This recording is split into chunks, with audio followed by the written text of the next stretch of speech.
बिल्कुल गरीबनी मेरा न्याय चाहिए इत्थे ही मैं इत्थे न्याय लेना मैं अपना फिर बच्चा दफनाना जे मेरा बच्चा गरीबनी ना मारता मैं किराया ते रोलदी फिरनी मैं किराया ते धक्के खांदी फिरनी मेरा बच्चे का इंसाफ होना चाहिए मेरा बच्चा बेकसूर मारिया गया इंसाफ चाहिए मेरी नवाज मेरा वीर ना मार दिता पुलिस वालियां ने मेरे वीर नु मार के साडे घर छड्ड गए नी 3 बजे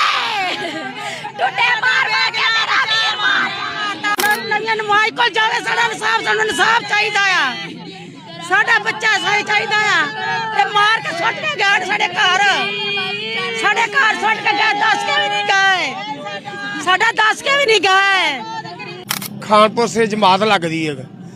उधर गए वो मेला देखने मेला देख के आए घर में रास्ते में पुलिस वाले ने उसको डक लिया वो नहीं खलोते उसको उन्होंने खिला रहा मुंडे जोड़े दूजे भज ना सके ये उत्थे खलोता रहा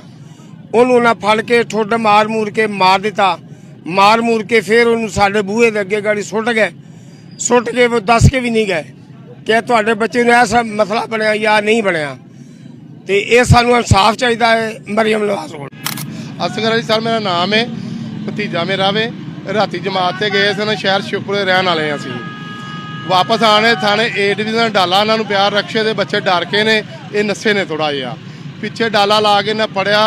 तो कुछ मुंडे वड्डे सन वो नस गए छोटा 10 साल का बच्चा सी इन्हों के काबू आ गया